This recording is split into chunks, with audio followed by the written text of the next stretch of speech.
Hey everyone, this is DyanaRozay. Welcome to my channel. I have a quick commentary for you on Love and Marriage DC. This is season 2, episode 1, and it was called Changing of the Guard, and it was amazing. I love this episode because it gave us so much insight into the family dynamics of the Tylers.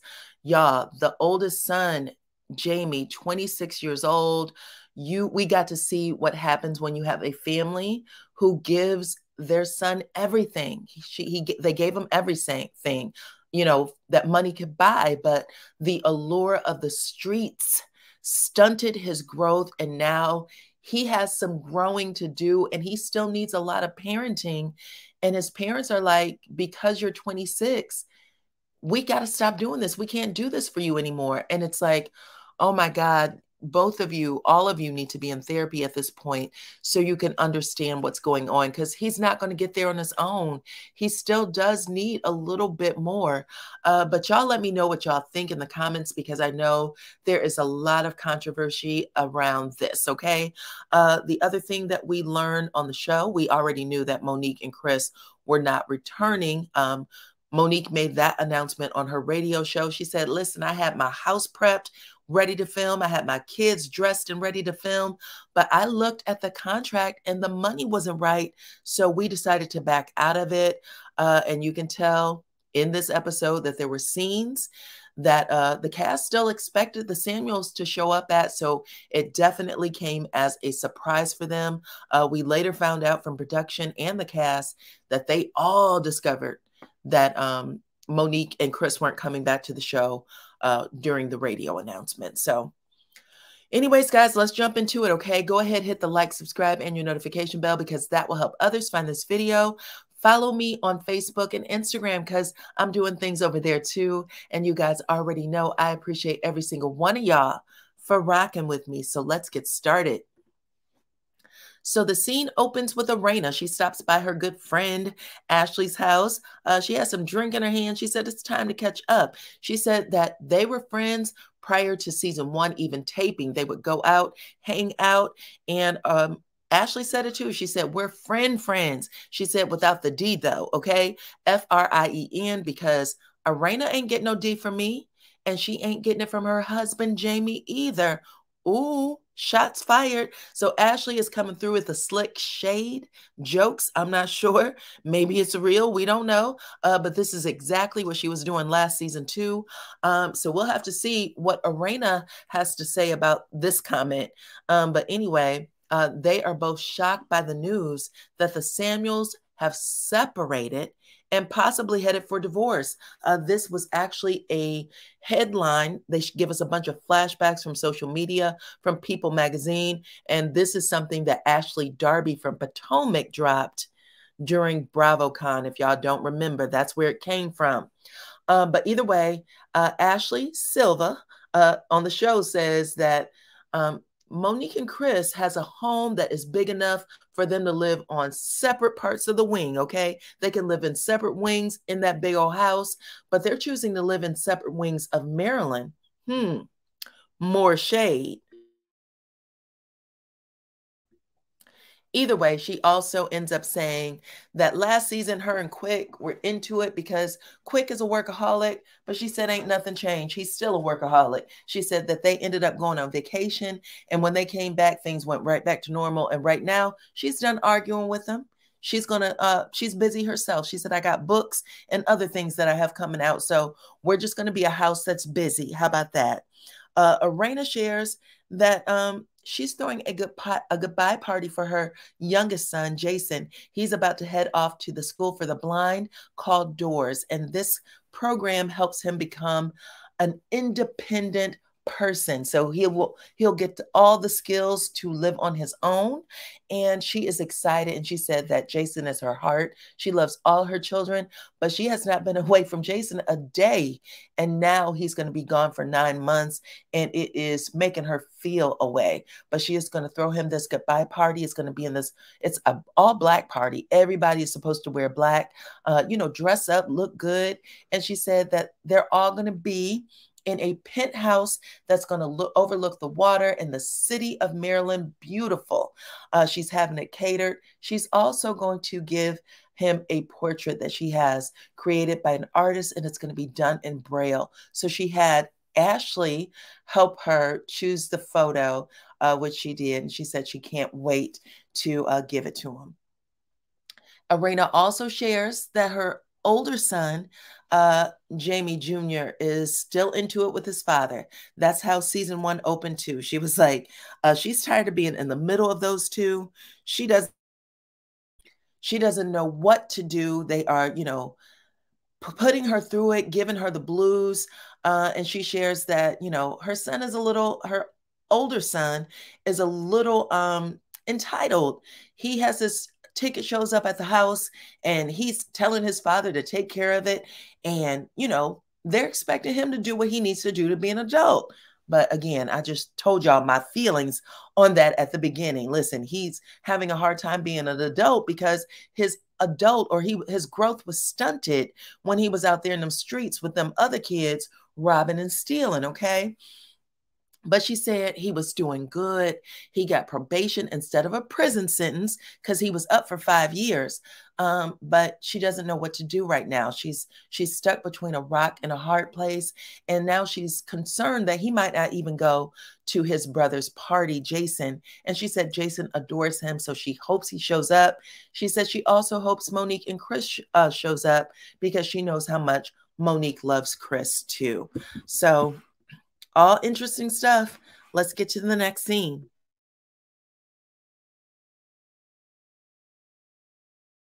So next we have Jamie Sr. and Quicksilver. That is the husbands of Ashley and Arena. They're basically having the same conversation about Jamie Jr. Jamie Sr. says, listen, I tried to get him a job. I had it all squared away. It was in the bag. He would have been working at the hospital, only the boy couldn't pass the background check because of, what went on his record for the last 2 years. Quicksilver is, trying to talk with him like, oh, wow, sorry to hear that kind of thing, just empathize. And, it is what it is at this point. But Jamie also lets him know, I retired as a cop. I was a narcotics officer for more than half of your life. And now I'm retired, and it is time for me to just wind back and do what I want to do. And I'm still raising a grown-ass man.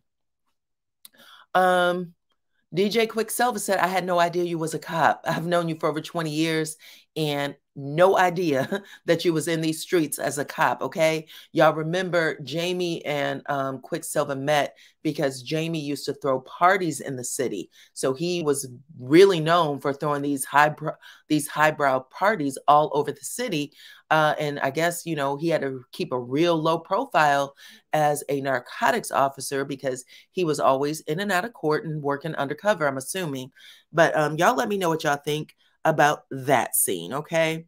It was pretty interesting. It's interesting that no one knew he was a cop, but now he's letting everyone know, and in a big way being on the show, right? Okay, so let's get to the next scene. We have Joy and Clifton. Joy and Clifton are new to Love and Marriage DC. This is their first season.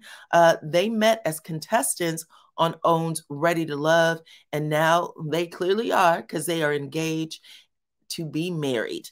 Simone and Rashid was another couple from that show, the franchise, and they are also engaged. So it's really cool to see that the show does bring couples together. Anyway, the one thing I want to say about these two is you could tell that they were genuinely in love. They are like still in the honeymoon phase of their relationship. Joy said she had to slow down in her own career. She was an international singer, but she said, I couldn't be internationally singing or nothing else because I have to stay at home and make sure that this relationship between her and Clifton are working out. So she moved in with Clifton and they are about to move into another house.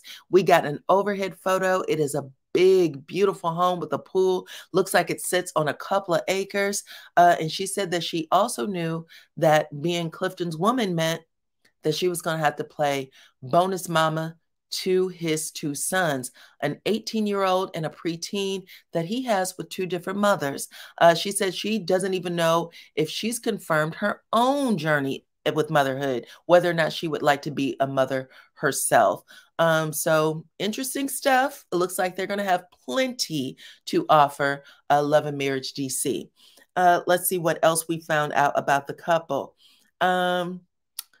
Clifton is an entrepreneur, so that explains how they can afford a whole lot of things. Of course, Joy isn't broke, but this new house that they're living in, I was like, well, ooh, what kind of money is Clifton bringing in? He said he's an entrepreneur, and even though he didn't tell, his past business ventures, he does have a beard oil that he is trying to launch really, really soon. So we got that.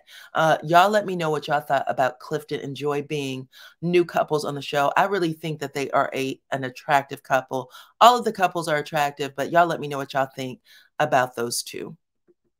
Now let's get into it with Ashley and Quicksilver again. So look at Ashley's face. She was fit to be tied in this scene with her husband.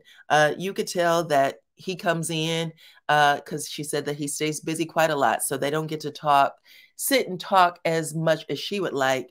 And he was clearly in between gigs. So he was like, I'm here. What you got to let me know? She comes in and shares some housekeeping things. She said, listen, their old nanny, their old living nanny is no longer the living nanny, okay? She was hired and now she will be brought back in as her personal assistant. Quicksilver was really happy to hear that. He was punching in the air and, kicking his feet like, that's great. And Ashley was like, what the hell are you happy for? She's my assistant. She will not be working in the capacity of nanny at all to our kids, okay? She also said that their oldest son, he's in a place where he's 14 and he's feeling himself, I guess doing a little talking back, not feeling he needs to listen to a whole lot. And he's not even getting up in the morning for school. So she's waking up out of her sleep at 6 a.m. to get this boy up and out the door. Well, Quicksilver didn't want to hear that. He said, that's a you problem, because if it was me, he would get that alarm clock. He would wake the hell up. I'll give him 2, 3, 4 times as necessary to miss school and, suffer whatever repercussions he has to suffer there. But he's definitely going to start doing this on his own. Ashley was like, listen, I'm a mother. I don't know what the hell you're talking about. They both start playing this tit for tat with their childhood at this point. Quicksilver's, we found out last season, lost his mother when he was 10. And Ashley said, you still had some mothering that could have taken place there. Okay. So now you're trying to rob your son of me because you lost your mother at a young age. I need you to show a little more empathy. And she was like, you already knew what was going on in my household, and I would never abandon my child the way my mother abandoned me. Woo, it was a lot, y'all. But she's kind of, even though she's keeping her cool, because Quick really is giving all the energy here. He's kind of, shouting out loud, let that boy be a man. Stop coddling him. You're going to turn him into, Jamie Jr. He's out here robbing houses and stuff at 15. Is this what you want for our son? And she came back at him and said, listen, you are, comparing oranges to grapefruit at this point, or oranges to apples. These two people are different. She was like, our son is missing the alarm. He's not robbing houses.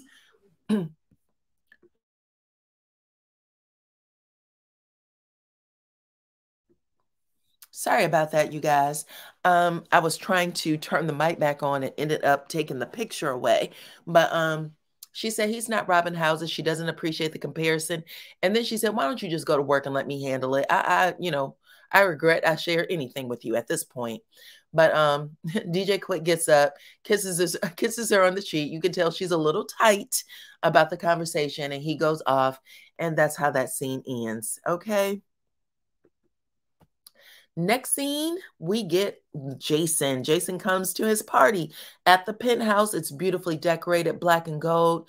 There looks like there's at least 100 people in that room. I don't think it's that many because I'm not sure if they can hold that many, but it damn sure looked crowded wall to wall, okay? The food is catered by Arena's sister. Lots of family, lots of friends. The Silvers are there. Joy and Clifton are there. Everybody. It is beautiful. Okay. Then we get a scene from Brittany, who I think is their oldest child. Okay. So she is the older sister to both Jamie and to Jamie Jr. I should say Jamie Jr. and to Jason. My bad. Sorry, y'all. There's too many J's. Anyway, they're sharing with her, did you find out about the text? And, how dare this boy ask me to pay his bills and then shoot another text off to me telling me I don't do anything for him? They're pissed, especially Jamie Sr., who is definitely the disciplinarian in the house. Arena is agreeing with them that, I expected more from little Jamie, but it is what it is at this point. The only person who is able to look at it objectively is Brittany. And she said, listen, do I agree he should be in a better place? Jamie Jr., sure, he should be, but he's the way he is because my parents coddled the hell out of him. And now you're mad that he is who he is. And then she said her father needs to change his delivery because he's not helping. He's not helping the situation at all. And I agree with Brittany, but y'all, again, let me know what y'all think in the comments. Next scene, we get another huddle. This is with the girls, okay? The girls of the show. We have Arena, Ashley, and Joy. And Joy is telling her good news. She's like, y'all, honestly, I am so excited. I get a chance to speak at the Steve and Marjorie Harvey Foundation about being ready to love. I'm going to be talking to single moms. And the men are excited, okay? Jamie high-fives her. Quicksilver's like, congratulations. That is a big deal. And Ashley tries to, steal the thunder. She comes right in and said, but wait, you're not a mom. Joy said, yes, but I'm representing and talking about ready to love. Well, child, no. Ashley said, you're not qualified if you're not a mom. Okay, let's start there. Then Ashley's friend, who is a single mom, said, I'm not taking any dating advice from any woman who doesn't know my challenges as a single mother. They were really trying to take the wind out of her sails. I'm not sure if they realized they were doing that, though. Arena in confession was like, couldn't y'all just say congratulations and let this end? What is this about? And she could also see that Clifton wasn't feeling any of this. I'm not sure why they weren't able to read Joy's face because she also said, I'm not feeling this. She said, do y'all want to go at it? We can go at it. That was hilarious. But anyway, Clifton jumped in and said, listen, she's still going to be there. She's going to be great. And congratulations. Joy responded, oh, I'm going to knock that ish out the park. Okay. And yeah, that's how the scene ends. But Ashley did feel, she felt the energy change when Clifton jumped in it, and she felt the energy change when Joy said, I'm knocking it out the park. So y'all back off and let me do what I do. I was invited. I accepted the invite, and it will be what it'll be. Now let's get to the next scene. Okay. Here we go. Oops, not the next scene. Here we go. Here's the next scene, y'all. Woo. Jamie Sr., he shows up. He shows up at the party. And when I tell you that looks could kill, Jamie turned around, looked at his son, gave him a good old nasty up and down look. Like I said, this was a party where people were supposed to be dressed up. They said dress in black, but also people showed dressed up. And you can tell that Jamie Jr.'s father was not approving of his clothing, okay? Maybe his clothing, his hairstyle, all of it. He felt like he should have been cleaner for sure. Arena jumps up, runs over to her son, but not before. Big Jamie said, let him know we're going to be addressing that text message tonight, okay? And then Jamie goes over, he hugs him, and yeah, it is what it is at this point. Next, we get a good old, send off. We have Arena and Big Jamie, who gives a very emotional and passionate speech about seeing their son off to doors, right? We're going to miss you, son. We love you so much. There's no one more deserving than you. Can't wait to see how you come out on the other side of this. And it was beautiful. There wasn't a tear eye, a dry eye in the house. There was definitely tears in eyes, but not a dry eye in the house. And then we got Jamie a junior who came in and said, listen, I'm not crying for my brother. I'm happy for him. I'm happy that he gets to go off and learn how to be independent and be a man. And in this moment, this was a moment where I was like, ooh, we got two sons here, 126, 122, one who still has some growing up to do and need his parents, okay? Because there's no school he can go to. And the other who's 22 and is going to a school to learn how to be more independent. And it broke my heart. I don't know how you guys felt about it, but it broke my heart. But he ends up saying to his little brother, hey, I love you. I'm happy for you. And I want you to know, right? You know, right? Not to make any of the mistakes I made. And Jason says, no. And then Jamie Jr. says, no. You're supposed to say right. And everybody burst out into laughter. It was actually a funny moment that really, helped lighten the mood. Because like I said, there wasn't a dry eye in the house. And then Big Jamie pulls his son aside, Jamie Jr. He said, listen, we got to talk. Let's have a private meeting out on the balcony to discuss this text message. He is very offended by this text message that Jamie Jr. sent. And he said, I want to discuss it. Jamie Jr. is like, I have no desire to go out here and talk to this man. I already know what it's about to be. Why can't I just be here and support my brother and, get to the next season? Why are we doing this? But y'all, they did show us the text message. So let's read it. Okay. Little Jamie sent this to his father after his father said, no, I'm not helping you with the ticket. He said, bruh, you just told me a week ago that you was proud of me and that you loved who I was becoming, exclamation mark and question mark. He said, which one is it? Because he's confused, okay? He said, do you rock with me? Or now am I the worst under the sun because of what I do? I'm lost, champ. You are confusing and you have a weird way of showing love. I don't ask nobody for $1 in there, meaning nobody in the whole house, y'all. But he said, y'all know I'm not working. Y'all know it. Why do you keep making me feel like you're setting me up for failure is what he's actually saying. But y'all, oof, they get on that balcony and I was like, the balcony is a wrong place for two people to be standing when they are emotional, okay? But he gets out there and Jamie Sr. says, listen, I have given you $100 every week for the last 10 months. Little Jamie says, so? I didn't ask for it. Ooh, okay. Little J, he has not a clue, so don't even ask. He doesn't have a clue. Little J says, I keep thinking that you guys are going to, show yourself different, that you're going to help me. You know I don't have a job. He said, I would have asked, I could have called the granny for the money because y'all know I don't ask her for nothing. She just gives it to me. So he definitely has a sense of entitlement and he doesn't get it. He doesn't know what that means.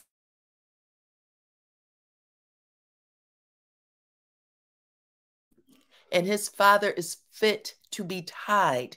He's fit to be tied because he just wants to shake him and hope he gets it, but he doesn't.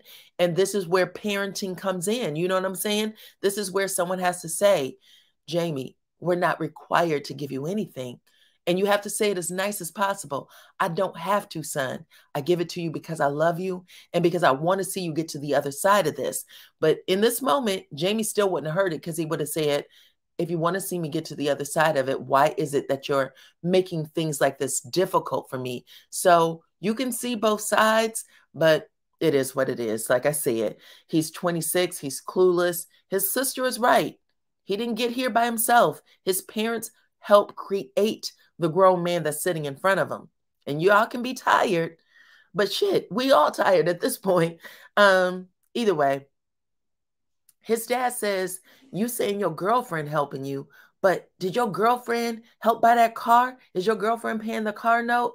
Um, little Jamie says, y'all come after me like this every day. And at the end of the day, y'all don't know what that girl talks to me about.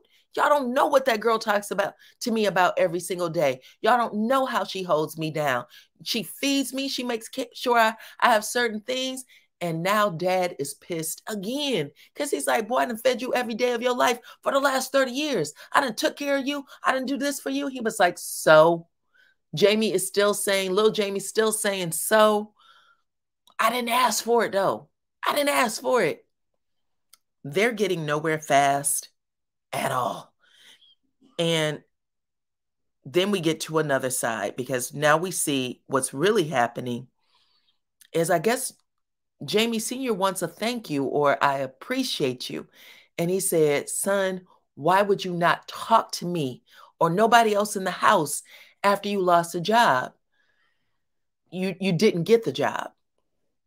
Well, Jamie Jr. says, I talked to everybody in the house. I just didn't talk to you. And that's threw Jamie Sr. for a loop. Okay. He was like, what? He was like, yeah. He was like, because when I talked to you, you made it seem like it was my fault. You jumped on me, even though you already knew I had to pass that background check. And now you and I are back at square one, and I can't keep doing this with you.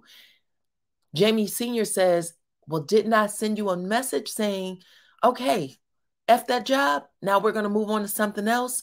And I even said I had the security job lined up for you. Jamie Jr. said, I don't want no security job. That's not what I'm going to do ever. And now they are back into it. And Jamie Jr. said, I'm done with this conversation. I'm gone. I'm leaving. He walks off. His dad was like, good. I'm glad you're gone. Get out. You're getting on my nerves any damn way. Jamie Sr. walks back into the party. You can tell he's pissed. He's loud talking. He goes over to DJ Quicksilver and says, listen, this is what's going on with my son.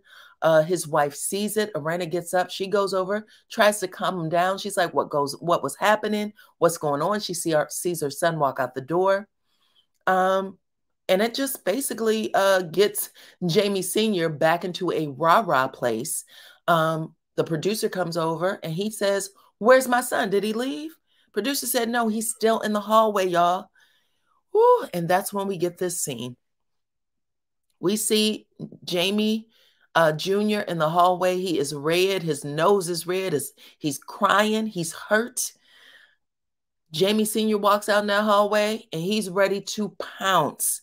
And he escalated an already heightened situation where, I don't know, maybe Jamie Jr. didn't feel like he could get out of it unless he had to fight his way out of it. I don't know. But he balled them fists up. And Jamie Sr. said, what? Not on my watch, okay? You will never threaten me. I don't even want to see your hands ball up. And that's how the scene ends, with him pretty much threatening to get busy with his son. Y'all let me know how y'all feel about all of this in the comments. It was hard to watch. I get both sides at this point. But like I said, it was really an interesting scene to see two sons, one older, one younger, one headed off to become more independent and one still needing his parents' guidance. But y'all let me know how y'all feel about all of this in the comments, okay? Be sure to like the video, subscribe to my channel, hit your notification bell. I will see you all in the next one. Oh, follow me on Facebook, follow me on IG, okay? And I will see you all on the next one.